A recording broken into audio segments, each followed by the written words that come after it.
Hey up lads and lasses, Damphyre here, back again with some more Infinite Lagrange. Today, carrying on with the fighters. I'm hopefully going to finish these ones off today. I've got 4 to do. But yeah, hopefully finishing them off today, and then I'll get them edited and set up so you guys can watch them over the next few days.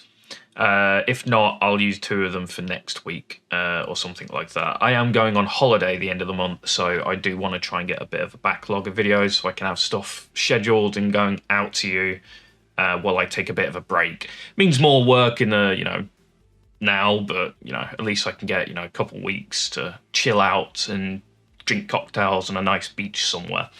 So, I will probably do the Hierodins last. I need a little bit more time testing with them. They are very good, but I haven't quite worked out the optimal way to set them up quite yet.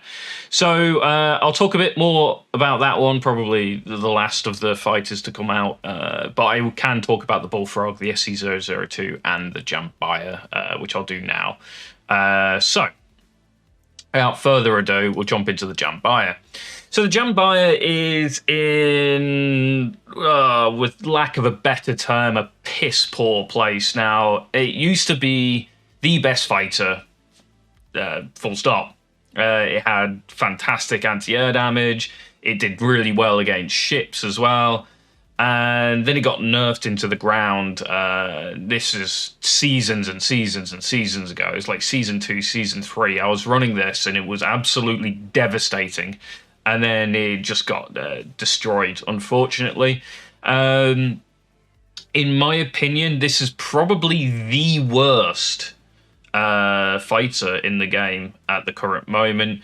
Maybe we'll see it get buffed at some point. I somewhat doubt it, though. I'd recommend not running it, but if you're desperate and it's one of the few fighters you have and you have those spare slots in a carrier, so you are running it, I'd probably go straight into the gun and missile system on this thing. The evasion's nice as well. Yeah, it's not enough evasion anyway. It's only got 1 evasion slot.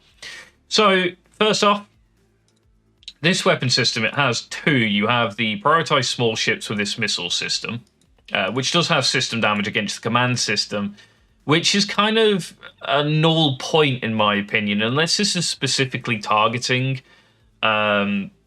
flagships and that kind of thing. The command system damage doesn't really matter too much. There's not that many good strategic skills in the game to sort of warrant doing command system damage, and then it repairs itself anyway, and it comes back a couple of times.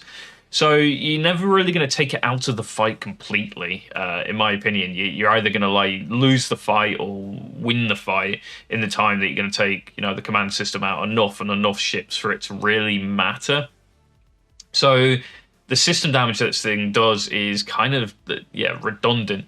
The primary weapon system, that's not too bad. You knock out a weapon system, they can't deal damage to you. So, it's there, but I find it tries to target that command system more often than the weapon system, even though its efficiency is both on medium. So I'm not really certain what's going on there. And then it has a low chance of hitting hangars and that kind of thing, which I don't particularly value too much either. Normally your aircraft have won within the first minute, and the hangars are going to be done, or your aircraft have lost in the first minute, and you're probably going to be thinking about retreating at that point anyway. So the chance of you losing the hangars is going to be pretty marginal at best. Now, the cannon system, it used to be fantastic. This is what used to be able to hit aircraft and just knock them out. Now it seems like the small ship prioritization from the missile system seems to take a precedence over the cannon system. So this works more as a counterattack, although at the same time I've never really seen it, counterattacking.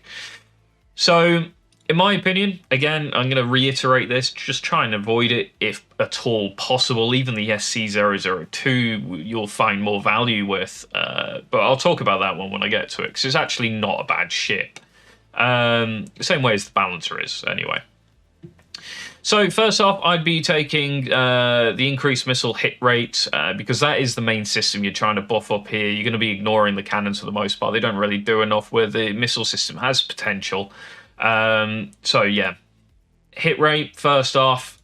Going into double cooldown brings you up to your 3 slots of, I think 7 on this thing, isn't it? Yeah, 7.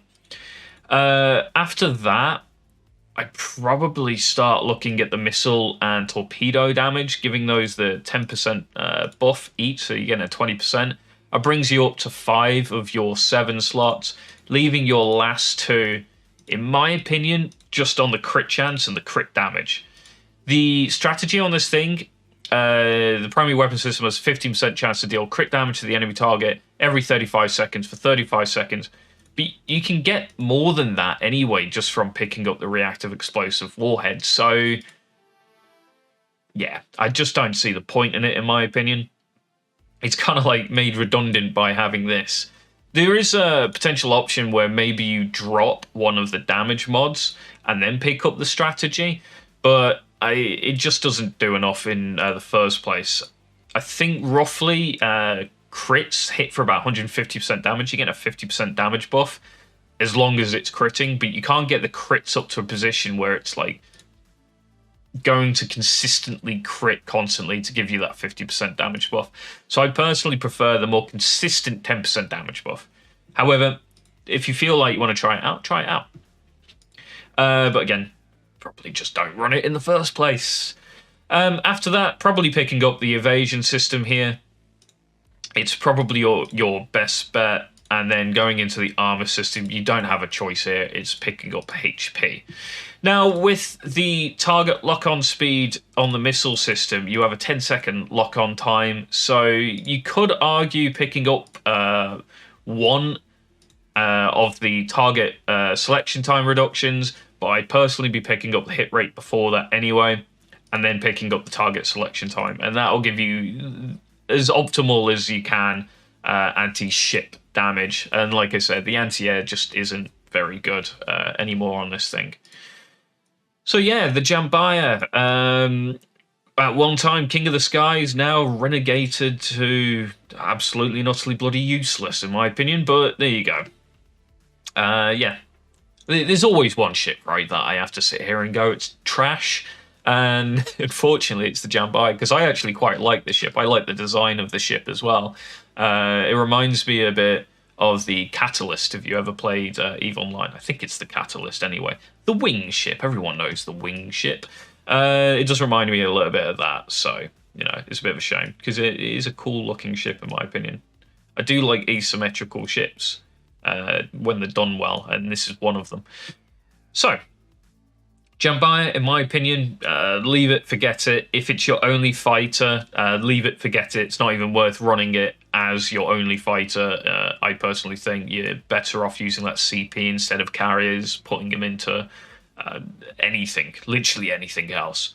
So there you go, the Janbiya. Thank you guys for watching. Don't forget to like, comment, and subscribe. And I'll catch you next time.